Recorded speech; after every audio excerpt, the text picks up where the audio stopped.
प्यारे साथियों, आज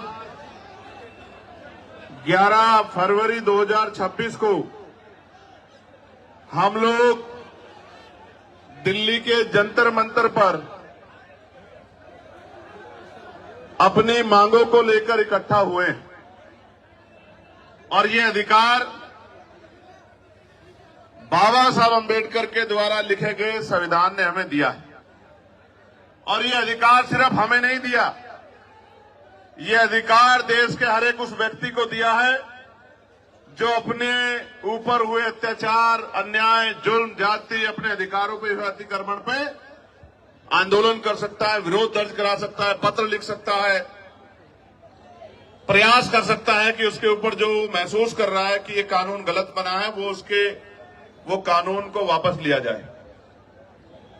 मैं अभी लोकसभा में था, बजट पे अपनी बात रख के इसलिए आपके बीच देरी से पहुंचा क्योंकि राष्ट्रपति जी के अभिभाषण पे चर्चा नहीं हो पाई।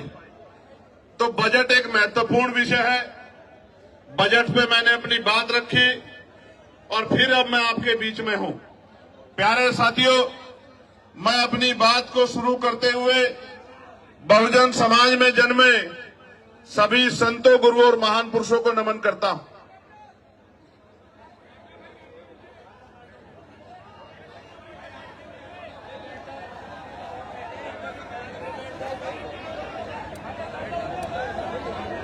इसलिए नमन करता हूं क्योंकि मैं एक पढ़ा लिखा अधिवक्ता हूं, लोकसभा का सदस्य हूं,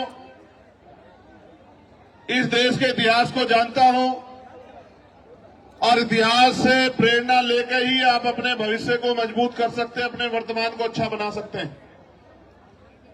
प्यारे साथियों, मैं सबसे पहले दिल्ली की पूरी टीम का बहुत बहुत धन्यवाद करूंगा कि उन्होंने इस महत्वपूर्ण विषय की गंभीरता को समझा और खुद से आगे बढ़कर निर्णय लिया कि हम यूजीसी के समर्थन में एक आंदोलन बुलाकर देश भर में ये संदेश देने का काम करेंगे कि हम सीना तान के कमजोर वर्गों के साथ खड़े हैं और हम अपने बच्चों की आने वाली जो है हमारी पीढ़ियां हैं उनके ऊपर किसी भी तरह का हमला बर्दाश्त नहीं करें।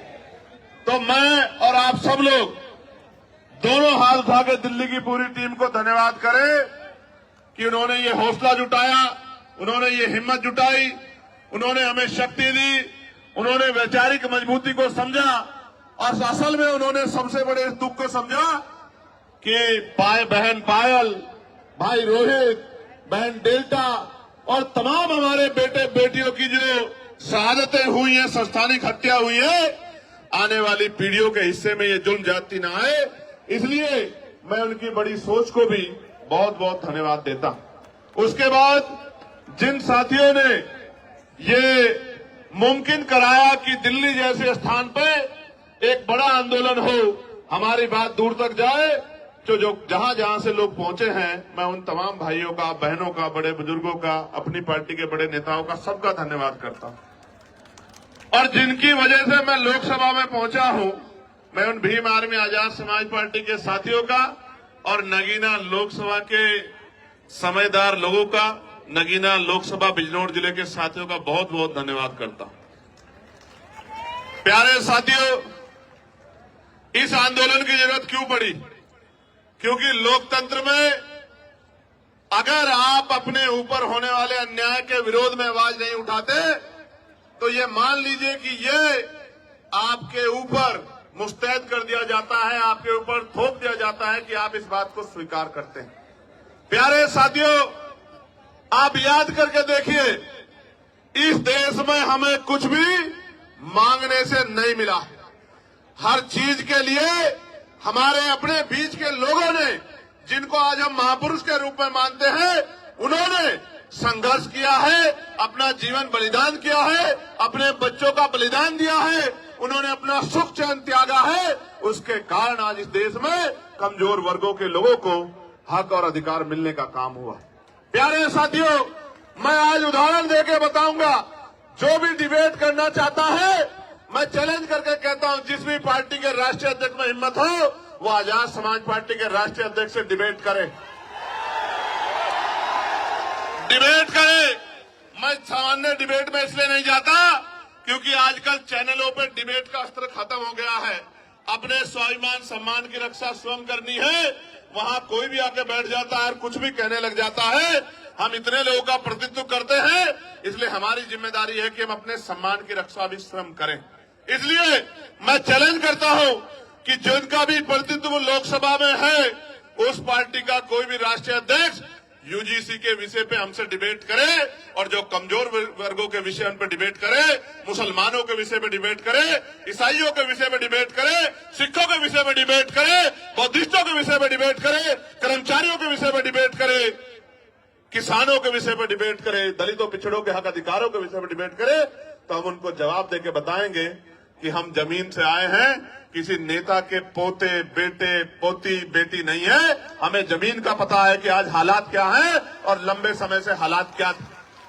प्यारे साथियों, बड़े गौर से सुनो।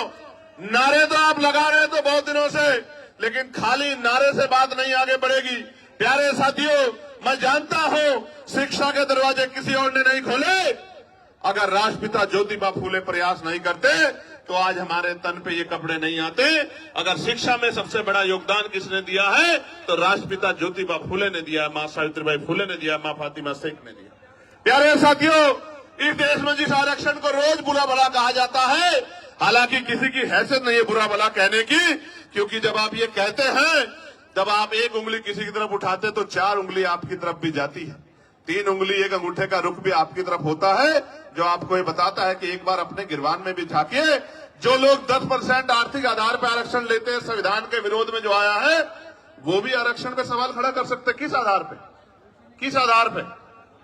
जो लोग सदियों से आरक्षण का लाभ लेते आ रहे हैं, तमाम संस्थानों पे काबिज हैं, जिन्होंने कमजोर वर्गों के लोगों को उनकी दुख तकलीफों के बाद, उनके भूखे पेट के बाद, जब उनकी बच्चों को तन ढकने का अधिकार नहीं था, जिन्होंने उनके आंसुओं के बाद भी, जिनके मुंह से एक शब्द भी हाय का भी नहीं निकला कि इनके साथ गलत हो रहा, वो हमसे सवाल कर रहे हैं। नहीं, आपको कोई अधिकार नहीं सवाल करने का।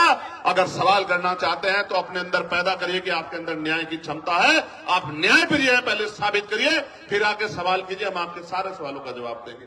प्यारे साथियों, आरक्षण क्या जाति के आधार पर मिलता है? आरक्षण क्षेत्र के आधार पर भी मिलता है। आप जाके देखो, जम्मू कश्मीर में आरक्षण क्षेत्र के आधार पर मिलता है। आप जाके देखो हिमाचल में आरक्षण क्षेत्र के आधार पर मिलता है। आप जाके देखो उत्तराखंड में आरक्षण क्षेत्र के आधार पर मिलता है। कौन कहता है जाति के आधार पर मिलता है?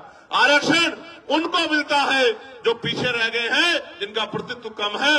और इस देश का मैं गारंटी से कहता हूं, कास्ट सेंसस करा के आप लोग डेटा उठा के लाइए, आइए डिबेट कीजिए और बताइए आपकी संख्या कम है। मैं गारंटी देता हूं, मैं चंद्रशेखर आजाद जो लोकसभा का सदस्य है और आजाद समाज पार्टी भी मानवीय कार्यकर्ता में वचन दे कहता हूं, अगर किसी विभाग में आपका आरक्षण कम हुआ, चाहे वो विधानसभा हो या लोकसभा हो या कोई भी विभाग हो, अगर आपका आरक्षण, आपका प्रतिनिधित्व कम हुआ, मैं वचन देकर कहता हूं कि दलित पिछड़ों की लड़ाई को पीछे छोड़ के पहले आपकी लड़ाई लड़ने का काम करेंगे। इस बात का मैं आपको विश्वास दिलाता हूं। मैं संविधान को मानने वाला व्यक्ति हूं, न्याय प्रिय व्यक्ति हूं, इसलिए आपसे कह रहा हूं।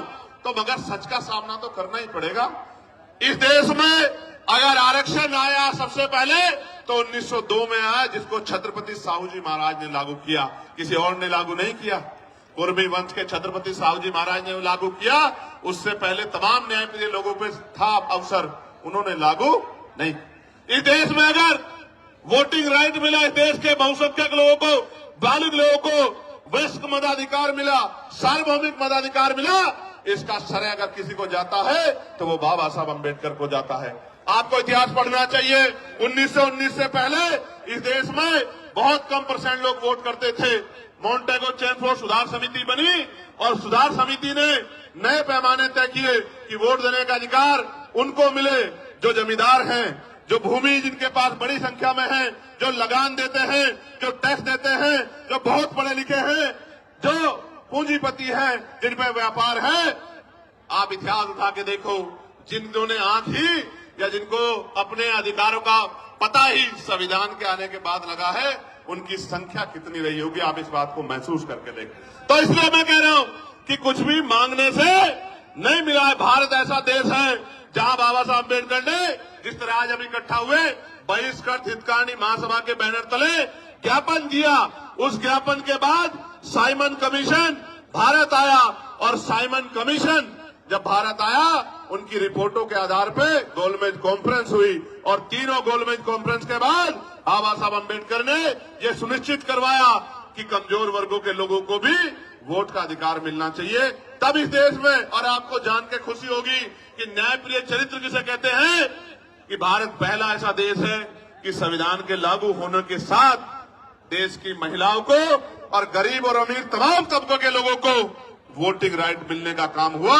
ये काम अमेरिका नहीं कर पाया, ये काम जर्मनी नहीं कर पाया, ये काम यूरोपियन कंट्री नहीं कर पाई, ये काम इंग्लैंड नहीं कर पाया।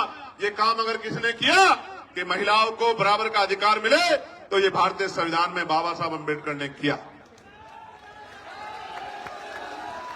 हिंदू कोड बिल पे इस्तीफा दिया जब महिलाओं को उनके अधिकार नहीं दिला पाए, पिछड़ों को उनके अधिकार नहीं दिला पाए। इसलिए हम तो लंबे समय से उपेक्षाओं से लड़ रहे हैं। मैं ये बात आपको क्यों बता रहा हूं, जब हम चारों तरफ देखते हैं तो मामना रामसु वर्मा दिखाई देते हैं, संत राम पी प्रजापति दिखाई देते हैं, मान्यवर काशीराम साहब दिखाई देते हैं, मान्यवर दीना भाना वाल्मीकि साहब दिखाई देते हैं। जब हम चारों तरफ देखते हैं संत गाड़गे जी महाराज दिखाई देते हैं, नारायणा गुरु दिखाई देते हैं। जब हम चारों तरफ देखते हैं बाबू सिंह दयाल चौरसिया दिखाई देते हैं, परमानंद लोधी जी दिखाई देते हैं, अवंतिका बाई लोधी जी दिखाई देती है, जलकारी बाई दिखाई देती है, तमाम हमारे महापुरुष और वीरांगनाएं दिखाई देती है। ये सब कौन है? इन्होंने हमारी बस्ती में जन्म नहीं लिया, इन्होंने हमारे जिले में जन्म नहीं लिया, इन्होंने हमारे प्रदेश में जन्म नहीं लिया, मगर हम अपने मां बाप से ज्यादा इनका सम्मान करते हैं और इनके सम्मान पे खून की बूंद बूंद लगा सकते हैं। उसका कारण क्या है आप जानिए। उनका कारण ये है कि इन महापुरुषों ने अपने बच्चों को भी पीछे छोड़ दिया, इन्होंने हमारे लिए अपना पूरा जीवन जिया। इनकी वजह से आज हमें अधिकार मिले। इसका मैं उदाहरण बताता हूं। बाबा साहब अम्बेडकर ने अपने जीवन में 3 लोगों को गुरु माना। धार्मिक गुरु उन्होंने, न्यायिक गुरु के तौर पे उन्होंने महामानव तथागत बुद्ध को अपना गुरु माना। शिक्षा के क्षेत्र में उन्होंने राष्ट्रपिता ज्योतिबा फुले को अपना गुरु माना और अंधविश्वास पाखंडवाद को यानी कि विज्ञानवाद के तर्क के आधार पर बात करने के लिए उन्होंने गुरु कबीर जी को अपना गुरु माना। आप समझो, बाबा साहब ने राष्ट्रपिता ज्योतिबा फुले को गुरु माना, उनके दिखाए रास्ते पे चले, साहू जी महाराज के रास्ते पे चले। इसी वजह से वो सामाजिक न्याय की बात को मजबूती से रख पाए। कहां थे लोग जब इस देश में स्तन टैक्स लिया जाता था? कहां थे लोग इस देश में जब विधवा विवाह रोका गया था? कहां थे जब सती प्रथाएं होती थी? कौन खड़ा था इस बात को लड़ने के लिए जब महिलाओं को जिंदा जला दिया जाता था? वही महापुरुष खड़े थे जो समझते थे कि हर व्यक्ति के जीवन का मूल्य क्या है। प्यारे साथियों, बात मैं आपको क्यों बता रहा हूं कि हमारी पार्टी के नेता ये बात कर रहे थे कि भाई चंद्रशेखर आजाद पिछड़े वर्ग के लिए मैदान में आए, कोई नहीं आता। मैं उनको कहना चाहता हूं कि आप पिछड़े नहीं हैं, आप हमारे भाई हैं, हमसे पिछड़े हुए हैं। आप पिछड़े नहीं हैं, हम सब लोग पिछड़े हैं। आप हमारा परिवार हो, हमारे भाई हो, बस पिछड़े हुए हो, उन पिछड़ों को इकट्ठा करने के लिए हम लोग निकले। और आप ही नहीं, हर पीड़ित, शोषित, वंचित किसान, कमेरा, वो चाहे बौद्ध हो, सिख हो, सामान्य जाति का भी कोई गरीब है, शोषित है, उसको भी हमारा अपना है, उसके लिए भी हम लोग खड़े हैं। मुस्लिम समाज के लोग, क्या हालत आज आपने देश में देखा? मजारें गिर रही हैं, खानकाहें तोड़ी जा रही हैं, मस्जिदों में बुलडोजर चल रहा है। और अयोध्या में क्या हुआ? जिस व्यक्ति पे आरोप लगा के उसका घर तोड़ दिया, उसको बंद रखा, कोर्ट ने उसको बरी कर दिया। अगर हिम्मत है तो मुख्यमंत्री माफी मांगे अपनी बात के लिए, जो बात उन्होंने असेंबली में खड़े होकर कही थी कि इस धर्म के लोग गुंडागर्दी करते हैं। मैं आपको खुद बताना चाहता हूं कि सब लोग पीड़ित हैं, सब लोग पिस रहे हैं। अभी एक नौजवान साथी मुझसे मिला, मुझसे कहने लगा भैया हमारा विषय उठाना। मैं पूछना चाहता हूं, सरकार न्यायप्रिय है तो आप मुझे बताओ, 2025 जुलाई में सरकार ने जवाब दिया कि सेंट्रल यूनिवर्सिटियों में पिछड़े वर्ग के professor, assistant professor, associate professor की 80% रिक्तियां है। कितने परसेंट? 80% रिक्तियां। आदिवासी समाज की 83% रिक्तियां और शेड्यूल कास्ट की, अनुसूचित जाति की 65% रिक्तियां। अब मैं पूछना चाहता हूं, कोई भी डिपार्टमेंट तभी तो चलेगा जब उसको चलाने वाले लोग होंगे। जिस डिपार्टमेंट में, जिस विभाग में 80% पद खाली खड़े हैं, वहां कौन हमारी पीड़ा को सुन रहा है जब हमारा आदमी वहां है ही नहीं? तो हमें न्याय वहां कहां से मिल सकता है? 45 सेंट्रल यूनिवर्सिटियों में 38 जो है, जो वाइस चांसलर है, कुलपति है, वो सामान्य जाति के हैं। हमारा विरोध ये नहीं है कि सामान्य जाति के हैं, हमारा विरोध ये है कि 45 में से 38 कितने परसेंट बैठता है कि SC ST OBC के लोगों में काबिलियत नहीं है? किस आधार पे आप ये बात कहना चाहते हो? एक SC का, एक ST का, 5 OBC समाज के, जिनकी संख्या 52%, उनको 12% भी नहीं मिल रहा है। इसलिए आंदोलन करना पड़ता है, इसलिए यहां आना पड़ता है। हम तो जानते हैं, मैं आपको इस मंच से कह रहा हूं, फिर कह रहा हूं, याद करो फूले साहब को, याद करो साहू जी महाराज को, याद करो पेरियार को, याद करो रामसु वर्मा जी को, याद करो बाबू जगदेव प्रसाद कुशवाहा जी को, याद करो जननायक कपूरी ठाकुर जी को, याद करो परमानंद लोधी जी को, याद करो संतराम BA प्रजापति जी को, याद करो शिवदराज चौरसिया जी को, याद करो। और मैं आपको भी कहता हूं, मुस्लिम समाज के मेरे भाइयों, कि अगर सर सैयद अहमद खान नहीं होते तो एक यूनिवर्सिटी भी आपके लिए नहीं बनती। आपको आइडिया नहीं है, कोई आपको पूछने वाला नहीं है। और अगर आपके लिए यूनिवर्सिटियां नहीं होती, आपको तालीम नहीं मिलती, तो आपको इस देश के सिस्टम में आने का मौका ही नहीं मिलता। जब आप डॉक्टर इंजीनियर IAS IPS वकील जज नहीं बन पाते, तो आपके कलम में ताकत नहीं होती, आप कहां से किसी का भला कर पाते? आप तो अपना भला भी नहीं कर पाते। आपने देखा, उनके बाद 2 लोगों ने यूनिवर्सिटी बनाने का काम किया, और दोनों के परिवारों का क्या हाल है? आजम भाई के परिवार का क्या हाल है आप देखो, और इकबाल भाई के परिवार का क्या हाल है सहारनपुर में, आपने देखा। अगर वो कोई व्यापारी को वो बना लेते तो कोई दिक्कत नहीं थी। यूनिवर्सिटी बना के पढ़ाओगे और उनको सिस्टम में लाओगे तो लड़ाई हो जाएगी। बस असल बात ही मैं आपको ये बता रहा हूं मेरे प्यारे साथियों, प्रदेश का, देश का कोई डिपार्टमेंट उठा के देख लो, अगर आप बैकलॉग ढूंढोगे तो मैं लिख के देता हूं कि अगर बैकलॉग भरा जाए तो आज ही 5, 7, 10 lakh schedule caste, schedule tribe, backward के लोगों को नौकरी, सरकारी पक्की नौकरी मिलने का काम होगा। लेकिन इन सरकारों ने क्या कर रखा है? इन्होंने ठेके संविदा पे अपने लोग रख रखे, कम पैसे में लोग रख रखे। जो लोग रख रखे उनको पूरा पैसा नहीं मिलता, कॉन्ट्रेक्चुअल जॉब दे रखी है, क्योंकि आरक्षण ना देना पड़े SC ST OBC के लोगों को। इसलिए मैं आपको कहना चाहता हूं, ये जो UGC आया, मैं इसका धन्यवाद करूंगा, इस गाइडलाइन का। इसके आने से कई लोगों के चेहरे बेनकाब हुए, जो कहते थे हम सेकुलर हैं, हम न्यायप्रिय हैं।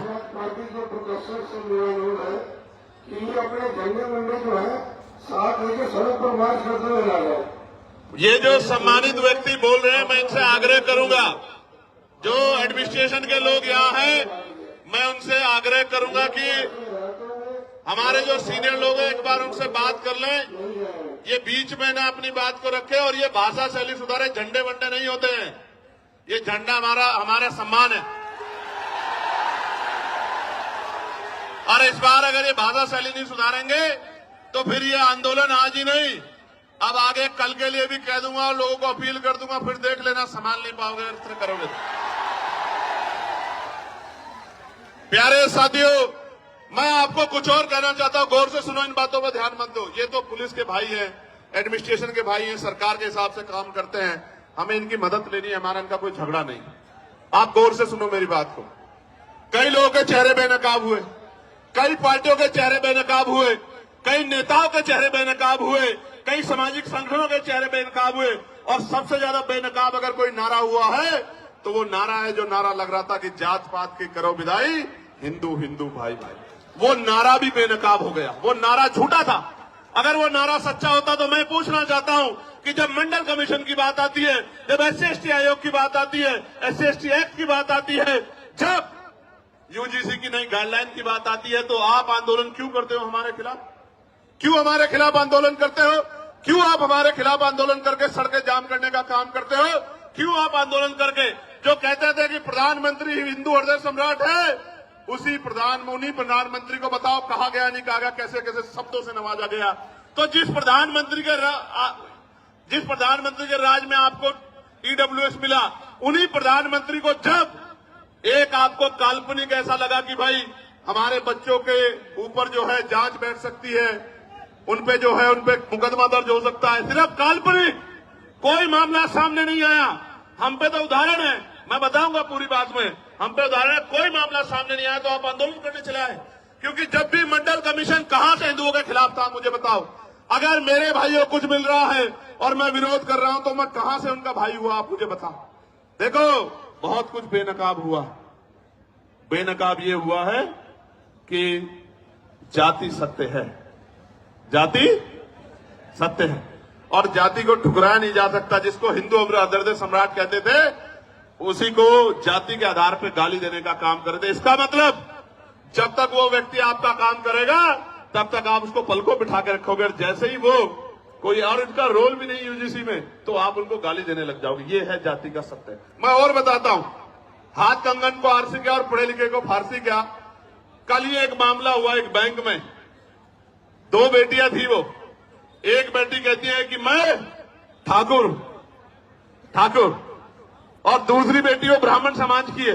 मैं तो तमाम महिलाओं का सम्मान करता हूं, लेकिन आप देखो कि उन्होंने क्यों नहीं कहा कि मैं हिंदू हूं, और दूसरी बेटी ने क्यों नहीं कहा मैं हिंदू। एक ने कहा मैं ठाकुर, दूसरी ने कहा मैं ब्राह्मण हूं, और दोनों अपने अपने समाज से समर्थन मांग रही हैं, और दोनों के विरोध में एक दूसरे के समाज के लोग गाली बकने का काम कर रहे हैं।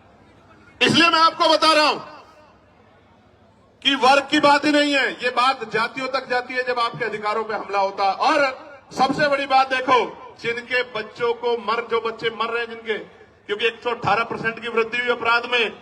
ये मैं नहीं कह रहा हूं, ये सरकार के आंकड़े कह रहे हैं, एजेंसियों के आंकड़े कह रहे हैं। 118% की वृद्धि हुई। और कानून की ये गाइडलाइन कैसे बनी? सुप्रीम कोर्ट ने ऑर्डर किया कि गाइडलाइन बनाओ यूजीसी को। यूजीसी ने गाइडलाइन बनाई, हमने नहीं बनाई। और उस गाइडलाइन में जैसे ही पिछड़े वर्ग के लोगों को जोड़ा, क्योंकि गाइडलाइन तो 2012 में बनी थी, 2012 में बनी थी, लेकिन जैसे ही पिछड़े वर्ग के लोगों को जोड़ा, तत्काल विरोध शुरू हो गया। मैं आपको बताना चाहता हूं कि इस नारे के पीछे अगर कुछ है तो वो पिछड़े वर्ग के लोगों का विरोध है। इस बात को मेरी आप याद रखना। ये सरकारें, इनकी सोच पिछड़ा वर्ग विरोधी है। और हम इस बात को इसलिए लड़ रहे हैं क्योंकि हम जानते हैं कि राष्ट्रपिता ज्योतिबा फुले हमारे लिए लड़ रहे थे, छत्रपति साहू जी महाराज हमारे लिए लड़ रहे थे, ईवी पेरियार रामानायकर, स्वामी प्यारेलाल यादव हमारे लिए लड़ रहे थे, महामना राम सुवर्मा चौधरी, महाराज सिंह भारती सर छोटूराम, चौधरी चरण सिंह हमारे लिए लड़ रहे थे। इसलिए आज हम यहाँ सीना तान के खड़े हैं कि हम अपने भाइयों को अकेला नहीं महसूस होने देंगे, हम उनके साथ। प्यारे साथियों, यूजीसी की बात हुई है, मैं पूछना चाहता हूं, कोई ऐसा प्रोटेस्ट बताओ जो यूजीसी के विरोध में हुआ हो और पुलिस ने उन पर लाठी चलाई हो। कोई एक विरोध आप मुझे बताओ पूरे देश के अंदर, या उनको पकड़ के खींचा हो, या उनके कार्यक्रम में इस तरह से माइक उठा के बीच बीच में कहा हो कि भाई आपके लोग कम है, आपके लोग ज्यादा, कभी हुआ क्या? लेकिन जैसे आप लोग आंदोलन करने आए, कहां बीएचयू में, कहां गोरखपुर यूनिवर्सिटी में, कहां लखनऊ यूनिवर्सिटी में, कहां जेएनयू में, कहां डीयू में, आपको पीट भी रहे हैं और पीट के उठा के बंद भी कर रहे हैं। क्योंकि जो समाज प्रभावी होता है, जिनके पास मीडिया होता है, जिनके अधिकारी होते हैं, जिनकी एजेंसियां होती हैं, जिनके पास वॉइस होती है, उनकी छोटी से छोटी बात भी लाखों मील तक दूर जाती है। और जिनकी आवाज नहीं होती, उनको हत्या करके लटका दिया जाता है। तो चारों तरफ सुनसान, चारों तरफ इस तरह का चुप्पी होती है कि जैसे कुछ हुआ ही नहीं। इस देश में क्या नहीं सहा हमने, क्या नहीं सहा इस देश में। हमने लक्ष्मणपुर बातें कांड सुना, जहां हमारी माओ के पेट चीर के और जो बच्चे थे पेट में उनको निकाल के तलवार की नोक पे खड़ा कर दिया। क्या नहीं देखा हमने इस देश में? इस देश के दलितों, पिछड़ों, मुसलमानों, आदिवासियों ने क्या नहीं सहा? कितने दंगे, कितने जुल्म, कितनी लाशें हमारी जो है, क्या क्या क्या बयां करूं मैं, क्या क्या नहीं सहा इस देश में? कितने दंगे, कितनी एनसीआरबी का डेटा क्या कहता है, कितनी बच्चों की इज्जत लुटती है। मैं कहता हूं सार्वजनिक करो, रिकॉर्ड उठा के बताओ कि ये जिन बच्चों की 1 लाखों की संख्या में इज्जत लुटती है, किस समाज की, किस समाज की? बताओ एक समाज को। क्योंकि ये समाज सोया हुआ है, इनको नहीं पता कि रोज इनकी बच्चियों को, बेटियों को कहीं ना कहीं प्रदेश में, देश में जुल्म जाति का शिकार होना पड़ रहा है। और जब न्याय मांगने जाते हैं तो लाठियों से स्वागत होता है, अपमानित गालियां दी जाती है। इसलिए मैं कह रहा हूं कि ये नारा तार्किक नहीं है, जो नारा लगा के आपको लंबे समय से बेवकूफ बनाया जा रहा है। ये नारा तार्किक होता तो मैं गारंटी देता हूं कि यूजीसी गाइडलाइन के खिलाफ कोई आदमी सड़क पे नहीं आता। वो कहता कि यूजीसी गाइडलाइन, अच्छा डर कौन, डरेगा कौन? कानून कितने हैं देश में? 302 है, 304 है, 308 है, 307 है, कितने कानून है? इतने कानून बने हुए हैं, हर कानून का दुरुपयोग हो सकता है। कोई दुरुपयोग का एक तो मामला आता। 2012 से SC ST के उसमें गाइडलाइन बनी हुई है, आप पे 10 मामले हैं जो आपके खिलाफ फर्जी दर्ज हो गए हो, कुछ तो होगा आपके पास जिसके आधार पे आप कह रहे हो।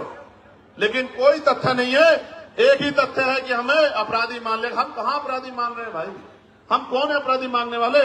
कन्वेंशन रेट कहता है कोर्टों का। हम तो किसी को सवाल नहीं करते कि जब हाई जुडिशरी में, हाई कोर्ट में और सुप्रीम कोर्ट में हमारा रिप्रेजेंटेशन नहीं होता, हम तो तब भी सवाल नहीं करते। हम जैसा गूंगा बहरा कौन लोग होगा बताओ? कौन होगा? कौन होगा? हमसे ज्यादा सीधा सच्चा व्यक्ति तो इस देश में कोई भी नहीं होगा जो जुल्म भी सहता है और चुप भी रहता है। जानवर भी अपने हक के लिए लड़ते हैं, हम लोग तो अपने हक के लिए भी लड़ पाते हैं। हमसे ज्यादा सीधा भोला कौन होगा? और इसी भोलेपन का फायदा लंबे समय से उठाया जा रहा है। प्यारे साथियों, इसका एक उदाहरण बताता हूं कि क्यों लड़ना पड़ता है। मध्य प्रदेश में 90 के बाद, जब मंडल कमीशन के बाद आरक्षण लागू हो गया पिछड़े वर्ग के लोगों को, तो आज भी वो भैया खड़ा है। 13% आरक्षण वहां जो संवैधानिक 27% मिला है, उसमें से भी 13% मिलता है। वो रोज आंदोलन करते हैं। यही सुप्रीम कोर्ट उस मामले को, फाइल को नीचे दबा के रखता है। क्यों नहीं सुनता? जब आपने एक दिन पहले पीआई दाखिल हुई और अगले दिन सुनवाई कर ली, तो हमें पीड़ा होती है कि जब 69,000 शिक्षक भर्ती का मामला उत्तर प्रदेश का सालों भर पड़ा रहता है कोर्ट में, जब 27% रिजर्वेशन का मामला सालों पड़ा रहता है और आप कभी सुनवाई नहीं करते हो। मेरे आज भी याद है जब डिमोशन हुए थे उत्तर प्रदेश में, एक पूर्व की सरकार थी, जब उनके निगरानी में डिमोशन हुए थे, इसी सुप्रीम कोर्ट ने कहा था कि पहले डिमोशन कराओ, उसके बाद हम सुनेंगे। मैं पूछना चाहता हूं, जब हमारे हकों की बात आती है तो क्यों चुप्पी थाम लेते हो आप? हम तो उम्मीद लगा के बैठे हो कि आप न्याय के देवता हो, आप न्याय की मूर्ति हो, आप न्याय करोगे। क्या ऐसा गाइडलाइन में जिसमें गाइडलाइन ना पड़ी हो, आप मुझे बताओ। क्या उसमें आर्थिक रूप से कमजोर वर्गों को उद्देशिका में नहीं जोड़ा गया? आर्थिक रूप से कमजोर वर्ग ईडब्ल्यूएस में सारे सामान्य जाति के बच्चे, तो कैसे सामान्य जाति के खिलाफ हो गया? इसमें महिलाओं को जोड़ा गया है, इसमें दिव्यांगजनों को जोड़ा गया है, कैसे किसी के खिलाफ हो गया? और कहा गया कि भाई इसमें नोटिफिकेशन में ये नहीं रखा कि सामान्य जाति के प्रतिनिधि होंगे। मैं कहता हूं 38 जब कुलपति सामान्य जाति के हैं तो आपका रिप्रेजेंटेशन कौन कम कर देगा? जब इतना बैकलॉग है ओबीसी, एससी, एसटी का, तो आप हमें तो गारंटी देता हूं, जो समता समिति बनेगी बनवा लो। ओबीसी के, एसटी के प्रोफेसर नहीं मिलेंगे आपको, असिस्टेंट प्रोफेसर, सीनियर प्रोफेसर मिलेंगे नहीं। आप, मेरा चैलेंज, आप चेक करवा लो। तो इसलिए मैं कह रहा हूं, प्यारे साथियों, मंडल कमीशन आया था, मंडल कमीशन 2 सिफारिशें लागू हुई, अभी बाकी सिफारिशें चूकी हुई। कभी कोर्ट को नहीं लगता कि ये सिफारिशें लागू होनी चाहिए, कभी नहीं लगता, कभी नहीं लगता। और निजी क्षेत्रों में हम लोग पार्लियामेंट में बिल लेके आए, प्राइवेट मेंबर बिल, की निजी क्षेत्रों में एससी, एसटी, ओबीसी के लोगों को आरक्षण मिलना चाहिए। क्यों मिलना चाहिए भी सुनो। निजी क्षेत्र बनता कैसे है? निजी क्षेत्र इस तरह बनता है कि सरकार जमीन देती है, 1 रुपए लीज पे हजारों बीघा जमीन, फिर उसको लोन देती है, फिर टैक्स में छूट करती है। इस तरह की छूट वो किसानों को, मजदूरों को, गरीबों को, अल्पसंख्यकों को, मुसलमानों को, आदिवासियों को नहीं देती। इतने सब प्रावधानों के बाद तब जाके वो प्राइवेट सेक्टर बनता है। तो जो सारा ही सरकारी पैसे से बना हो, सारा ही सरकारी जमीन पे बना हो, तो उसमें कमजोर वर्गों को हिस्सेदारी क्यों नहीं मिलनी चाहिए? कोई पूछने वाला है क्या? इसलिए हमने कहा कि निजी क्षेत्रों में भी आरक्षण की व्यवस्था होनी चाहिए। और आज इसकी देश की सच्चाई ये है, आपको जानना चाहिए देश की सच्चाई। सच्चाई ये है कि कितने ही जो शहर हैं जिनको कहा जाता है स्मार्ट सिटी, उनमें सफाई कर्मचारी सीवर में उतरते हैं, सीवर में मर जाते हैं। 7,000, 8,000, 9,000, 11,000 पे, 13,000 पे मजबूर है काम करने के लिए। मैं आपको जिम्मेदारी के तौर पर कहना चाहता हूं, जानबूझ के जाति के आधार पर ये काम दिया गया है और जाति के आधार पर इसके वेतन का निर्धारण किया गया है। पर की नौकरी छीन के ठेकेदारी संविदा पे नौकरी देके आज भी हमारे लोग गटर में मरते। किसी को दुख क्यों नहीं होता? क्यों नहीं सुप्रीम कोर्ट संज्ञान लेता? एक मुख्यमंत्री असम का ये कहता है कि 5 की जगह 4 रुपए दो, इतना सताओ कि ये प्रदेश छोड़ के भाग जाए। जो वीडियो जारी करता है जिसमें सीने पे गोली मारने का जो है निर्देश दिया गया है, मैं पूछना चाहता हूं सुप्रीम कोर्ट सुमोटो क्यों नहीं लेता है? इस वायलेशन में सुप्रीम कोर्ट चुप क्यों है? हमारे नरसंहार पर सुप्रीम कोर्ट चुप क्यों है? इसलिए तकलीफ होती है कि जिस न्याय के मंदिर से हमें उम्मीद है वो न्याय का मंदिर हमारी तरफ नहीं देख रहा। इसलिए प्रोटेस्ट करना पड़ता है कि उस न्याय के मंदिर तक हमारी भी तकलीफ जाए, हमारी भी पीड़ा जाए। हम भी इस देश के लोग हैं, हम भी देश में टैक्स देते हैं, हम भी देश को सींचते हैं, हम ही देश की बिल्डिंगें बनाते हैं, हम बड़े बड़े शहरों की बिल्डिंगें बनाते हैं, उसमें हमारा पसीना लगता है। न्यूनतम वेतन मजदूरी पे और मजदूरी मांगने पे हत्या भी होती है। हम ही देश की बिल्डिंगें बनाते हैं, हमारे पसीने खून से बिल्डिंगें बनती हैं। हमारी माएं, हमारी बहनें, हमारे बच्चे पेट पे जो है हमारी माएं बच्चे बांध के इस बिल्डिंगों में ईंटें चढ़ा के मशीनरी तो आ जाइए, इस देश को मजबूत करने का काम करते हुए बड़ी बड़ी बिल्डिंगें बनाती है। इन बिल्डिंगों में हम पे रहने के लिए स्थान नहीं होता है। ये सब हमारे सामने। सरकार कहती है हम प्रधानमंत्री आवास योजना चला रहे हैं, लेकिन आप देखो हल्द्वानी में कैसे बसे बसाए लोगों को उजाड़ने का काम किया जा रहा है। इसलिए दर्द होता है कि चारों तरफ हमें कोई सुनने वाला नहीं। प्यारे साथियों, मैं कर्मचारियों की पीड़ा को समझता हूं। ठेकेदारी सुविधा पर जिस तरह उनको लूटा जा रहा, मैं इस बात को समझता हूं। मैंने कहा कि जो भूमिहीन कमजोर हैं, जिनको पट्टे दिए गए थे दलित पिछड़े वर्ग के लोगों को, वो सारे पट्टे छीनने का काम सरकारें कर रही है, गुंडागर्दी कर रही है, भूमाफिया कर रहे हैं। लेकिन सुप्रीम कोर्ट संज्ञान नहीं लेता और अगर फाइल जाएगी, और मैं दूसरों की नहीं कहता, मैं अपने मामलों को जो अन्याय मेरे साथ हुआ इनको लेकर सुप्रीम कोर्ट जाऊंगा। आप देखना कितने कितने दिन बाद फाइलों का मौका मिलेगा, आप निर्धारण करना। मैं कहना कहा ना प्रत्यक्ष प्रमाण की जरूरत नहीं है। मैं भी जाऊंगा सुप्रीम कोर्ट बहुत जल्दी, अगले 10 दिन के अंदर।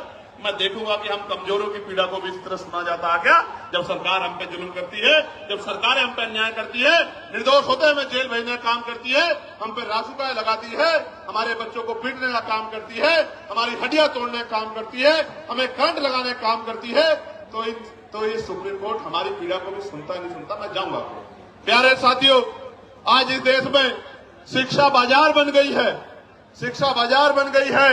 गरीब आदमी अपने बच्चों को अच्छी पढ़ाई नहीं दिला सकता, कोई पूछने वाला नहीं है।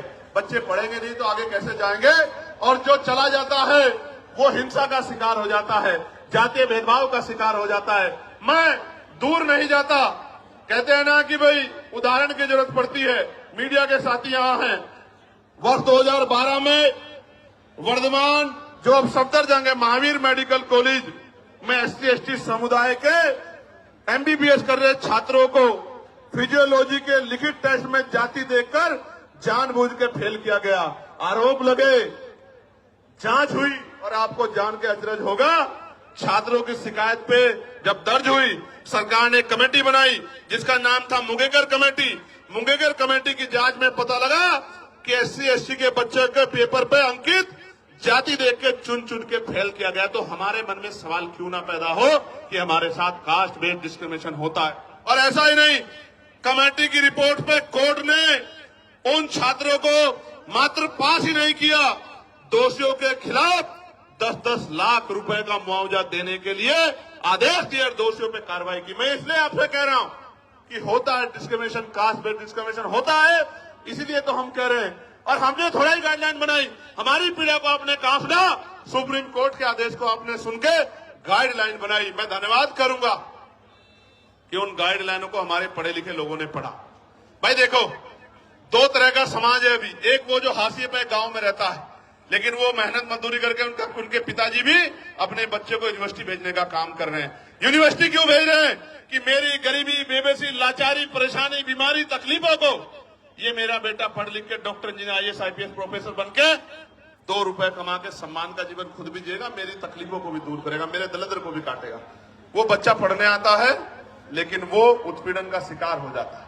और ये मैं नहीं कह रहा हूं, ये एजेंसियों की रिपोर्ट कह रही है, इसलिए इस आधार पर गाइडलाइन बनी है। प्यारे साथियों, बातें तो बहुत है कहने को, लेकिन मैं ये कह रहा हूं, ये सच है कि जहां आपकी आवाज नहीं होगी वहां सुनवाई नहीं होगी। इसलिए आपको अपनी आवाज को मजबूत करना पड़ेगा। आज इस आंदोलन का पहला चरण है, आज यहां है, कल राष्ट्रीय अध्यक्ष भीम आर्मी के नेतृत्व में भोपाल में होगा। 9 तारीख को राजस्थान में हुआ था। हम लोग इतनी चैन से नहीं बैठने वाले हैं। हमें जब मुझसे कोई पूछता है कि चंद्रशेखर भाई कैसे आए जीत के, तो मैं कहता हूं मैं नहीं आया, मेरे लोगों ने मुझे चुन के भेजा है, क्योंकि आज उनकी आवाज को उठाने वाला कोई भी नहीं है। आज उनके दर्द पे, उनकी दर्द पीड़ा पे बोलने वाला कोई नहीं है। मेरी क्या औकात थी कि मैं आ जाता लोकसभा में, मेरे लोगों ने वोट और नोट देके मुझे चुन के भेजा है। मेरी जिम्मेदारी बैठती है कि अगर उनकी तरफ आंच आए, उनकी तरफ उंगली उठे, तो मैं भी बोलूं और अपने साथ के जागरूक लोगों को भी बोलने के लिए तैयार करूं। इसलिए आज ये आंदोलन हो रहा है। प्यारे साथियों, इस देश में संविधान है, आर्टिकल 25-26 है, धार्मिक आजादी है। मैंने आज ही पार्लियामेंट में पूछा कि आप ये बताओ, तमाम त्योहारों पे आप व्यवस्था करते हो, लेकिन भगवान बुद्ध की जयंती पे, संत कबीर जी की जयंती पे, गुरु रविदास जी की जयंती पे, पेरियार जी की जयंती पे, फूले जी की जयंती पे, साहू जी की जयंती पे, तमाम जो हमारे महापुरुष हुए हैं, मुस्लिम समाज में भी हुए, सिख समाज में भी हुए, जैन समाज में भी हुए, बौद्ध समाज में भी हुए, उनकी जयंतियों के अवसर पे, उनके धार्मिक आयोजनों पे आप बजट क्यों नहीं देते हो? बताओ। आप ईद पे क्या बजट खर्च करते हो? आप मुहर्रम पे क्या बजट खर्च करते हो? आप शबे बारात पे क्या बजट खर्च करते हो? क्या इस देश के धन पे कुछ ही लोगों का अधिकार है? फिर ये देश, ये सरकार सबका साथ सबका विकास के झूठे के नारे के साथ क्यों खड़ी है? ये कहे कि धन तुम्हारा और अधिकार हमारा, धन तुम्हारा अधिकार हमारा, हम अपने लोगों को देंगे, ये सच बताने का काम करें। हम जानते हैं सच क्या। प्यारे साथियों, मैं लगातार उन विषयों को पार्लियामेंट में उठाने का काम करता हूं। हमारी संख्या कम है, इसलिए मुझे समय कम मिलता है, लेकिन ये संख्या कम हमेशा नहीं रहेगी। ये संख्या हमेशा कम नहीं रहेगी। हमें लड़ाई लड़नी पड़ेगी, और अगर हम चुप रहे ज्यादा दिन तक, वो दिन दूर नहीं है कि हमारी आने वाली पीढ़ियां इस देश में पुनः गुलाम हो जाएगी। गुलामी की बेड़ियां काटने के लिए हमें संघर्ष करना पड़ेगा, और क्रांति की ज्वाला में अपना बलिदान देने के लिए सतत तैयार रहना पड़ेगा, क्योंकि महापुरुषों ने संघर्ष किया था तो हम लोगों को अवसर मिला है, और अगर आज हम लोग संघर्ष करेंगे तो आने वाली पीढ़ियों को अवसर मिलेगा। और अगर हम लोगों ने चुप्पी थाम ली, निजी स्वार्थों में चुप हो गए, जिस तरह हमारे कुछ नेताओं ने अपने लोगों का हाथ छोड़ के और ये कहा कि भाई हम इनके साथ है, मैं कहना चाहता हूं आपको सबके साथ रहना चाहिए, लेकिन गलत को गलत और सही को सही तो कहना चाहिए। अगर गलत होता तो मैं भी उनकी बात करता, लेकिन जब गलत नहीं है तो सिर्फ वोट के लिए आप उधर चले गए। जब आप पावर में नहीं हो तो आज आप उधर जाके खड़े हो गए हो, कल आप पावर में होंगे तो मैं कैसे उम्मीद करूं कि आप हमारे लोगों के बारे में सोचोगे। ये बहुत बड़ी चिंता हमारे समाज के सामने, हम गरीब, कमजोर, दलित, पिछड़े मुसलमानों के सामने देश में आ गई। प्यारे साथियों, चारों तरफ अंधेरा है, चारों तरफ चुप्पी है, सब लोग आंखें बंद करके बैठ गए हैं। ऐसे दौर में अगर हम लोगों ने भी आंखें बंद कर ली तो मैं लिख के देता हूं कि लड़ने की हिम्मत टूट जाएगी। मेरी बात को आप याद रखें। जब मैं ये लड़ाई लड़ रहा हूं, आपको नहीं पता इसके बाद मुझे क्या मिलेगा। मीडिया में जो उस तरह की सोच के लोग हैं, वो मेरे खिलाफ राजनीतिक प्रोपगंडा चलाएंगे, झूठे प्रोपगंडे चलाएंगे। वो जो अधिकारी उस सोच के हैं, वो मुझे, मेरी पार्टी कार्यकर्ताओं को तोड़ने की कोशिश करेंगे, झूठे मुकदमे लगाएंगे। लेकिन मैं आपको बताना चाहता हूं, जीवन एक बार मिला है, जीवन बार बार नहीं मिलता। मौत कल की आती आज आ जाए, हम अपने लोगों के हितों से किसी भी कीमत पे समझौता नहीं करेंगे। और अगर हम जैसे लोग चुप हो गए, हम जैसे लोग बैठ गए, तो मैं लिख के देता हूं कि फिर कोई हिम्मत नहीं कर पाएगा कि वो लड़ाई को लड़ ले। प्यारे साथियों, लड़ाई बड़ी महत्वपूर्ण है। आज आपने इतनी बड़ी संख्या में जुटकर ये संदेश सरकार को दे दिया कि आप लोग कमर कसे हुए बैठे हो, मेरे एक आदेश का इंतजार कर रहे हो। मैं आपको विश्वास दिला के बताता हूं, चंद्रशेखर आजाद के लिए, आजाद समाज पार्टी के एक सिपाही के लिए, हमारे नेताओं के लिए, कार्यकर्ताओं के लिए समाज हित पहले है, व्यक्तिगत हित बाद में है। हम मिट तो सकते हैं, लेकिन समाज के हितों से समझौता करके झुक नहीं सकते। मेरी बात को आप याद रखें। मैं अकेला व्यक्ति था, भंते जी यहां बैठे हैं, मैं अकेला व्यक्ति था जिसने बीटी एक्ट के खिलाफ आवाज उठाई कि बीटी एक्ट 1949 खत्म किया जाए, क्योंकि उसमें बौद्धिस्ट समाज के लोगों के साथ अन्याय हुआ। प्यारे साथियों, ये बातें मैं आपको इसलिए बता रहा हूं कि आपको जागरूक होना पड़ेगा। यहां तो बहुत सारे ऐसे लोग हैं जो बिल्कुल अपने से दिखाई देते हैं, ऐसा ही पढ़ना पहनते हैं, लेकिन अपने नहीं हैं। आज तो हर पार्टी आपको लुभाने के लिए अपने नेताओं को, फरीदाबाद के लोग सुनो, पलवल के लोग सुनो मेरी बात को, हर पार्टी ऐसे पटके पहना के अपने लोगों को घुमाने लगी है, लेकिन ऐसा पटका पहनने वाला सच्चा नहीं हो सकता। बाबा साहब अम्बेडकर को और बहुजन महापुरुषों की विचारधारा पे चलने वाला व्यक्ति सच्चा हो सकता है। नीला पटका तो बाजार की हर दुकान पर मिल जाएगा, कोई भी पहन घूम जाएगा। कोई पार्टी बताओ, आप औरों को छोड़ो, भारतीय जनता पार्टी को देखो, जिन आरएसएस के लोगों ने जीते जी बाबा साहब की शव यात्रा निकाली, वही आरएसएस के बीजेपी के लोग सबसे बड़ा फोटो बाबा साहब का लगाते हैं नहीं लगाते हैं? तो अगर बाबा साहब की फोटो लगाने वाला सच्चा है, नीला पटका पहनने वाला, मात्र नीला पटका पहनने वाला सच्चा है, तो हर वो व्यक्ति सच्चा है जो वोट के लिए आपको जय भीम कर रहा है या नमस्कार कर रहा है। मैं आपको कहना चाहता हूं मेरे लोगों, ये वोट का अधिकार नहीं होता, ये वोट का अधिकार नहीं होता तो ये अमीर लोग आपकी बस्तियों में नहीं आते मेरे लोगों। ये वोट का अधिकार नहीं होता तो ये अमीर लोग आपकी गलियों में नहीं आते, आपके घरों में नहीं जाते। और आप देखो किस तरह की व्यवस्था है कि आज भी अगर भेदभाव नहीं है तो बहुत सारे नेता जाके कमजोर वर्गों के घरों में खाना खाने का नाटक क्यों करते हैं भाई? खाना खाने का नाटक क्यों करते हैं? इसलिए करते हैं कि वो एहसास कराना चाहते हैं कि हम बदल रहे हैं। आप बदलते तो हमारे खिलाफ विरोध क्यों करते? क्यों विरोध करते हमारे खिलाफ? हमारे बच्चों की जान जा रही है, आप पे एक मामला नहीं है। मैं चैलेंज करता हूं, अगर झूठे मुकदमे दर्ज करने की बात आप कर रहे हैं तो 12 से गाइडलाइन बनी है, 26 हो गया है। आप 100 मामले उठा के लेके आओ, हम लोग चर्चा करेंगे, आपकी बात को सुनेंगे। लेकिन मैं मानता कि अगर आपने यूनिवर्सिटी में बैठे अध्यापकों ने, प्रोफेसरों ने, यूनिवर्सिटी में पढ़ने वाले उन बच्चों ने जो आज डर रहे हैं, अगर आगे बढ़ के उन्होंने कहा होता कि डिस्क्रिमिनेशन हो रहा है, कानून बनाओ, तो मैं स्वागत करता कि आपका चरित्र न्याय कीजिए। प्यारे साथियों, मैंने पहले भी कहा, वही डरेगा जो अपराध करेगा। जो अपराध नहीं करेगा वो क्यों डरेगा? मैंने कहा कि जो अपराध नहीं करना चाहते वो बच्चे पढ़ रहे हैं, क्योंकि इस देश के मीडिया के चैनलों में हमने सुना जब किसान आया था तो किसान नहीं आया था, खालिस्तानी आए थे, खालिस्तानी। जब एनआरसी का आंदोलन चल रहा था तो मुसलमान नहीं लड़ रहा था, जैन सिंह बोध नहीं लड़ रहा था, पता नहीं क्या क्या नाम दिए गए थे। जब अपने हकों के लिए दलित पिछड़े आते हैं, आदिवासी आते तो नक्सली कहा जाता है। इसलिए मैं इस टीवी को सुन के ही समझ आता है कि जो अभी कुछ दिन पहले आंदोलन कर रहे थे वो आंदोलनकारी नहीं थे, वो आंदोलनकारी नहीं थे, क्योंकि जो जिनको पढ़ना है वो तो पढ़ रहे हैं। मैंने तो अपने बच्चों से कहा कि आप मत जाओ कहीं भी, आजाद समाज पार्टी है, भीम आर्मी है, हमारा लीगल सेल है, आर्य जी है, रजनीश जी है, हम लोग लड़ेंगे ना भाई। जिनको हम लोग वोट देते हैं उनकी क्या जिम्मेदारी है कि वोट लेके हमसे मुंह फेर लें? फिर हमारे लिए लड़ने की जिम्मेदारी किसकी है? आंदोलन करने की जिम्मेदारी किसकी है? सरकार से सवाल पूछने की जिम्मेदारी किसकी है? विरोध प्रदर्शन करने की जिम्मेदारी किसकी है? और अगर ये काम नहीं कर रहे हैं तो वो हमारे नेता नहीं हो सकते हैं। अगर अपने हमारे बच्चों को लड़ने के लिए आना पड़ा तो हमारे नेताओं को शर्म आनी चाहिए। तो इसलिए मैं उन बच्चों को विश्वास दिलाने के लिए जो पढ़ रहे हैं जेएनयू में, डीयू में, जो पढ़ रहे हैं पटना यूनिवर्सिटी में, जो पढ़ रहे हैं लखनऊ यूनिवर्सिटी में, प्रयागराज यूनिवर्सिटी में, बीएच यूनिवर्सिटी में, उत्तराखंड, उन सब बच्चों को ये बताने के लिए आया हूं कि हमारे लिए राजनीति बाद में, समाज हित पहले, अपने बच्चों का भविष्य पहले। हम अपने बच्चों को विश्वविद्यालय में मरने नहीं देंगे, इसलिए हम लोग आज मैदान में जंतर मंतर पे खड़े। प्यारे साथियों, मुझे साथियों ने आते बताया कि कुछ लोग उल्टे सीधे सवाल पूछ रहे हैं। मैं आपको कहना चाहता हूं, इन उल्टे सीधे सवालों से देखो, अपने ही 4 आदमी वो लेके आएंगे और अपना एक कैमरा और वो लेके आएंगे और उनके आगे कर देंगे और उनसे उल्टे सीधे सवाल पूछेंगे, वो उल्टे सीधे जवाब देंगे। इन बातों से अब हम लोग समाज, सोशल मीडिया समझदार हो गए।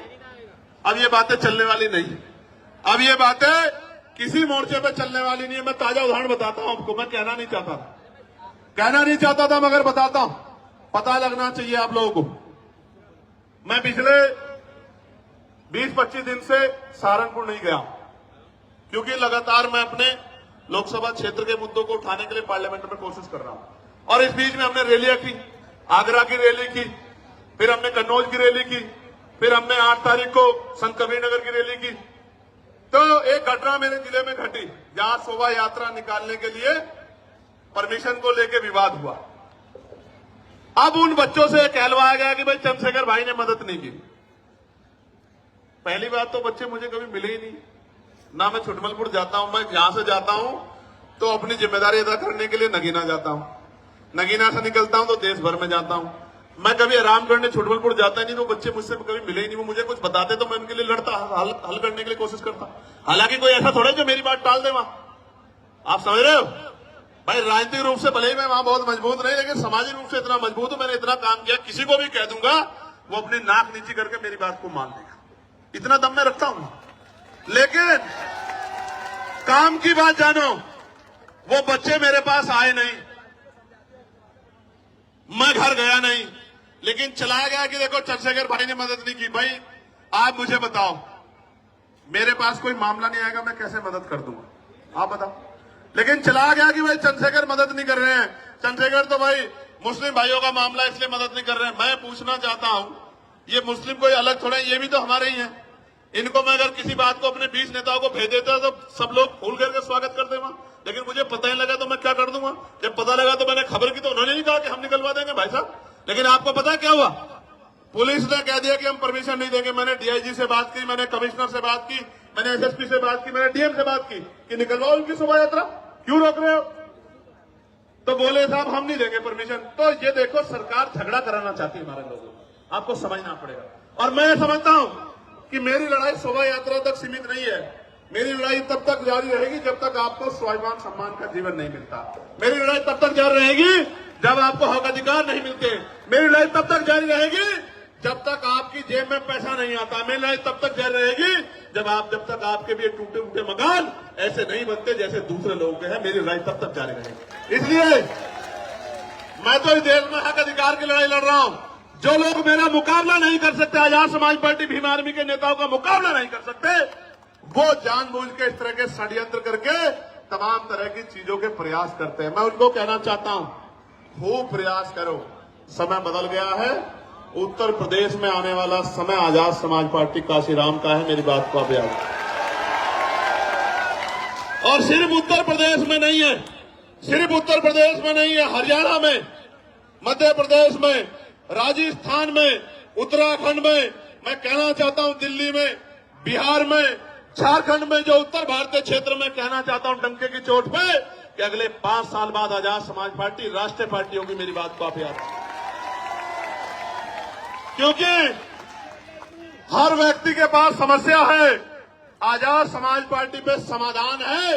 इसलिए सब लोग एडी चोटी का जोड़ लगा के सुबह शाम षड्यंत्र करते रहते हैं। इतना काम ही अपनी पार्टी के लिए करे तो इनकी पार्टी का भी 1-2 एमएलए जीत जाएगा। अगर ये इतना काम करे, अपना काम नहीं करते, बस यही काम करते हैं, कभी हमारे नेताओं को पकड़वाते हैं, कभी अखबार में ऐसी खबरें छपवाते हैं। इनसे थोड़े डरने वाले हम लोग, इन साजिशों से हम लोग निर्देश दी डरने वाले नहीं, याद रखना मेरी बात को। इनसे नहीं डरने वाले हैं, इन साजिशों से डरने वाले। लेकिन वचन देके दिल्ली से कह रहा हूं आपको, हम प्रथम और अंतिम भारतीय हैं। भारत की अस्मिता पे कोई आंच आएगी, भारत की सेना के सम्मान पे कोई आंच आएगी, जो हमारा गौरव है, हमारे अर्धसैनिक बलों पे, हमारे पुलिस के भाइयों पे कोई आंच आएगी, अगर हम में खून की कमी भी हो जाएगी तो हम अपने खून का कतरा कतरा देके इस देश के गौरव की रक्षा करेंगे। मैं आपको वचन देके कह रहा हूं। हमारी लड़ाई किसी जाति से नहीं है, किसी धर्म से नहीं है, हमारी लड़ाई अधिकारों की है, हमारी लड़ाई सामाजिक न्याय की है, हमारी लड़ाई भाईचारा कैसे बनेगा। एक आदमी ताला लगा के बैठ के गरीबों को कुछ देना नहीं चाहता, ये लोधी जी खड़े हैं बुलंदशहर वाले, एक आदमी ताला लगा के बैठ गया, हापुड़ वाले भी, और वो देना नहीं चाहता, और हम लोग दरवाजा खटखटा रहे हैं कि हमारा हिस्सा में दे दो। कैसे जो है भाईचारा बन जाएगा? जब तक इस देश में धन धरती राजपाट नहीं बटेगा तब तक बात आगे नहीं बढ़ेगी। और मैं आपको कहना चाहता हूं, समय आ गया है, नौजवानों ने लड़ाई ली है। कहते हैं ना, संघर्षों के साए में घनघोर जवानी पलती है और इतिहास पर झुक जाता है जिस ओर जवानी चलती है। जिस दिन से मुजफ्फरनगर की रैली हुई, आगरा की रैली हुई, हरदोई की रैली हुई, कन्नौज का ऐतिहासिक जो है महारेला हुआ, संत कबीर नगर की रैली हुई, 25 तारीख को जौनपुर में ऐलान होगा। उसके बाद जौनपुर में, और देखना, चैलेंज करके कह रहा हूं, गौर से सुनो, जौनपुर में ऐतिहासिक रेला होगा। जौनपुर के बाद 15 तारीख को बाराबंकी में ऐतिहासिक रेला होगा। उसके बाद 29 तारीख को मार्च में लखीमपुर खीरी में महारेला होगा। मेरी बात को आप यार डंके की चोट पे कह रहा हूं। और रंजन साहब, आप भी सुनो, आपने नहीं देखा होगा कि 2 दिन पहले ग्राउंड बदल दिया जाता है, 2 दिन पहले परमिशन नहीं देते हैं। जिस तरह के गुंडा तंत्र से हम लोग लड़ रहे हैं, कोई लड़ नहीं सकता। हमारी बड़ी बड़ी रैलियां होती है और मीडिया में 1 मिनट नहीं होती कि वो आजाद समाज पार्टी की न्यूज दिखा दे। लेकिन हम नाराज नहीं हैं, हम ये मानते हैं कि अभी हमारी शक्ति कम है, हम इसको बढ़ाएंगे। हम मजबूर करेंगे कि हर एक व्यक्ति की नजर हमारी तरफ जाए, हर एक व्यक्ति की नजर हमारी तरफ जाए, वो हमारे दर्द को महसूस करे, वो हमारे विषयों पर चर्चा करे। वरना एक ही समाज के लोग टीवी के पूरे पैनल में बैठ जाएंगे और एंकर भी उसी समाज से होगा। कैसे दलितों, पिछड़ों के, मुसलमानों के हालातों में चर्चा कर लोगे मेरे भाई? आप ही सोचो क्या हालात। प्यारे साथियों, गरीब का दर्द गरीब समझता है और मजलूम का दर्द मजलूम समझता है। कोई शोषक शोषितों का दर्द नहीं समझ सकता है। प्यारे साथियों, मैं आज इस मंच से नगीना के लोगों से माफी चाहता हूं, क्योंकि नगीना के लोगों की इच्छाएं बहुत हैं, लेकिन मैं मजबूर हूं कि नगीना से उत्तर प्रदेश फतेह नहीं हो सकता है। इसलिए मैं 1 साल का समय नगीना के लोगों से चाहता हूं। जब 27 का चुनाव खत्म हो जाएगा, मैं वचन दे कहता हूं, मैं नगीना को 1 मिनट के लिए नहीं छोड़ूंगा, आपके साथ रहूंगा 24 घंटे। लेकिन अभी आप अपने दिल पे हाथ रख के बोलो और बताओ, क्या नगीना का, मात्र नगीना को मेरी जरूरत है या पूरे उत्तर प्रदेश में जाके जन जागरण की जरूरत है? आप बताओ। देखो, मेरे पास अभी 5 करोड़ की निधि है और वो ट्रांसपेरेंट है। मैं चैलेंज कर कहता हूं, अगर मेरी साख पे कोई सवाल खड़ा कर देगा तो जो वो सजा देगा उसको मान लूंगा। वो सबके सामने है। मैं कोशिश करता हूं कि किसी का काम जो जरूरी है वो ना रुके। मैं फिर कह रहा हूं, ये 5 करोड़ में सीमित हूं मैं। जिस दिन राजकाज बनेगा, सिर्फ नगीना नहीं, जिस चीज पे आप हाथ रख दोगे कि भाई ये काम होना चाहिए, मैं गारंटी देता हूं वो काम करके दिखाएंगे आप मेरी बात। इसलिए प्यारे साथियों, 1 साल का समय दे दो। 1 साल, इतने साल जुल्म सहाया, आपको बिल्कुल अलग रखा। 1 साल का समय दे दो। 1 साल के बाद आपकी तरफ एक भी शिकायत की सुई नहीं आने देंगे। इस बात का मैं आपको विश्वास करता हूं। प्यारे साथियों, शामली भैंसवाल के लोग धरने में बैठे हैं। कुछ लोग यहां भी आए हैं हमारा समर्थन करने। मैं उनका बहुत समर्थन करता हूं। उनकी जो मांग है आप बताइए, हम लोकसभा के पटल पे भी उठाने का काम करेंगे और उनको जाके मजबूती देने का भी काम करेंगे। प्यारे साथियों, अंत में जब मैं अपनी बात को खत्म करूंगा तो मैं आपसे भी कुछ उम्मीद करके आया। बताओ, मेरी मदद करोगे नहीं करोगे? और मेरी मदद का मतलब क्या है? सुनो, मेरी मदद यानी कि आपकी खुद की मदद। गौर से सुनना। आज हमने, किसी को नहीं पता था हमारा प्रदर्शन यहां होता है तो पूरा कनॉट पैलेस, पूरा ये क्षेत्र जाम हो जाता है। इस बात को पूरा प्रशासन, पुलिस जानती है। आज हमने चुनिंदा लोगों को, ये भी हजारों संख्या में हो गए हैं, अलग अलग स्टेट से बताया कि उनको जाकर किस तरह लड़ाई लड़नी है। राजस्थान के कुछ साथी दिख रहे हैं, हरियाणा के कुछ साथी दिख रहे हैं, यूपी के कुछ साथी दिख रहे हैं, मध्य प्रदेश के कुछ साथी दिख रहे हैं, इसी तरह उत्तराखंड के साथी भी दिख रहे हैं। दिल्ली का तो बारंबार हम लोग धन्यवाद करते हैं। बिहार के साथी दिख रहे हैं। मैं आपको ये कहना चाहता हूं, गौर से सुनो, मैं आपको ये कहना चाहता हूं, अंत में गौर से सुनो, मैं आपसे क्या चाहता हूं। आप यहां से जब घर लौटो तो इस बात को समझो कि political power is the master की। जब तक राजनीतिक सत्ता हमारे पास नहीं होगी तो हमारे हितों में फैसले नहीं होंगे, पॉलिसियां नहीं बनेंगी। मैं आपसे, आप उससे मेरे खून का कतरा कतरा ले लो फौजी साहब, लेकिन मैं आपसे आग्रह कर रहा हूं कि गली मोहल्लों में जाके अपने वोट को संगठित करके अपनी ताकत 2027 में उत्तर प्रदेश के अंदर बना। और मैं बड़ी बात नहीं कह रहा हूं श्री जी, एक मौका आप आजाद समाज पार्टी काशीराम को मिलने दो। मैं वचन देके कहता हूं, विश्वास से कहता हूं, पूरी हिम्मत से कहता हूं कि जो लोग आज हमारे साथ नहीं है वो भी ये कहेंगे कि हम उसका विरोध भले ही कर सकते हैं, उस पार्टी का, उसकी पॉलिसी का, लेकिन उनका काम में मुकाबला नहीं कर सकते। ऐसा काम करके दिखाएंगे। मेरी बात को आप याद रखें। प्यारे साथियों, मैं पुलिस के भाइयों का बहुत धन्यवाद दूंगा। एड्रेस मुझे भी नहीं पता अभी है। 1 मिनट, एक आदमी को बोलने दो। आजमगढ़ वाली होगी, अभी बाद में देंगे आजमगढ़ को मौका।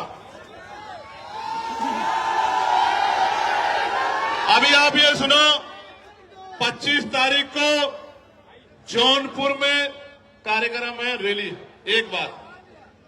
और 25 तारीख के बाद 15 तारीख को, 15 मार्च को रैली है बाराबंकी लखनऊ के पास, और 29 मार्च को है लखीमपुर खीरी, और 5 अप्रैल को है उत्तराखंड के साथियों को भी मौका दिया है कि वो भी अपनी शक्ति को इस बार दिखा दें। बहुत दिन हो गए हैं उनको भी, क्योंकि इस बार उत्तराखंड से भी हमारा प्रतिनिधित्व आने वाला है, ऐसा भी मेरा विश्वास है। प्यारे साथियों, आप यहाँ जुटे हो, बड़ी ताकत दी आपने आके, इतनी छोटी कॉल पे इतनी मजबूती से आपने आंदोलन किया। 500 लोगों के आंदोलन को 50 बार टीवी में दिखाया जाता है, 5 लोगों के आंदोलन को ब्रेकिंग न्यूज में दिखाया जाता है। आशा और उम्मीद है कि आज आपकी तरफ भी मीडिया की निगाह जाएगी, ऐसा मेरा विश्वास है। भले ही वो निगेटिव वे में जाए, भले ही वो निगेटिव वे में जाए, भले ही वो ये कहे कि बहुत शोर शराबा था, नौजवान पेड़ों पे चढ़ गए थे, पुलिस बार बार रोक रही थी, इस तरह की सारी बात करें, लेकिन कभी कभी आपके खिलाफ जो साजिश होती है उससे भी लोकतंत्र में आपका प्रचार होता है, तो इससे घबराने की जरूरत नहीं। प्यारे साथियों, ऐसे मुट्ठी बंद करो मेरे साथ सब लोग, जहां तक मेरी आवाज जा रही है मुट्ठी बंद करो। जय भीम, जय भारत, जय संविधान, जय मंडल, जय जोहर। आवाज दो, आवाज दो। यूजीसी गाइडलाइन लागू करो, कुर्सी खाली करो, यूजीसी गाइडलाइन लागू करो, कुर्सी खाली करो, बाक लोग भरो, बाक लोग भरो, कुर्सी खाली करो, किसानों को एमएसपी की लीगल गारंटी दो, वरना कुर्सी खाली करो, निजी क्षेत्रों में SC ST OBC को आरक्षण दो, वरना कुर्सी खाली करो, प्रमोशन में रिजर्वेशन SC ST OBC को लागू करो, वरना कुर्सी खाली करो, पुरानी पेंशन बहाल करो, गरीबों की जमीन लूटना सरकारें बंद करें। बंद करो, बंद करो। एक अंतिम बात, यूजीसी पे सरकार का पक्ष भी आपको जानना चाहिए। शांत होकर सुनो भाई, बहुत इंपॉर्टेंट है बात।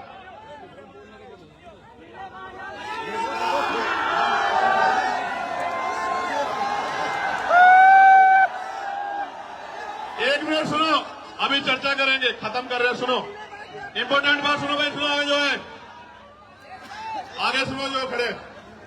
देखो, जब ये यूजीसी गाइडलाइन के खिलाफ कोर्ट में गए लोग, तो सरकार की जिम्मेदारी थी कि वो पैरवी करती। आप क्योंकि सुप्रीम कोर्ट की जो कार्रवाई है वो भी अब ऑनलाइन है, तो सॉलिसिटर जनरल जो है हमारे, उन्होंने एक शब्द नहीं कहा कि भाई ये होना चाहिए, इसमें कोई कमी नहीं है। अगर वो बोलते तो मानते सरकार इस पक्ष में थी। गौर से सुनो, क्योंकि जब किसानों के खिलाफ कानून बने और किसान आए कोर्ट में, तो सॉलिसिटर जनरल की खूबियां गिना रहे थे, 370 पे खूबियां गिना रहे थे, 3 तलाक पे खूबियां गिना रहे थे और तमाम कानूनों पे खूबियां गिना रहे थे।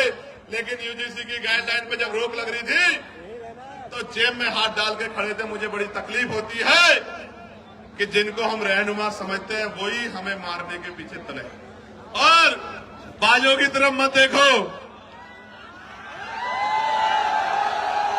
कल ये विरोधी लोग कहेंगे कि ये बाज भी चंद्रशेखर ने पाल लिए हैं, ये बाज भी चंद्रशेखर जी की मदद करने के लिए पहुंच जाते। भाई मैंने किसी को नहीं कुछ भी कहा है, मैं तो प्यार बांटने के लिए निकला हूं, लोगों को जोड़ने निकला हूं। अगर इंसानों के साथ पक्षी भी जुड़ रहे हैं तो मैं क्या कर सकता हूं मेरे भाई को। प्यारे साथियों, मैं पुनः दिल्ली की पूरी टीम का बहुत बहुत धन्यवाद करता हूं, बहुत बहुत धन्यवाद करता हूं। भाई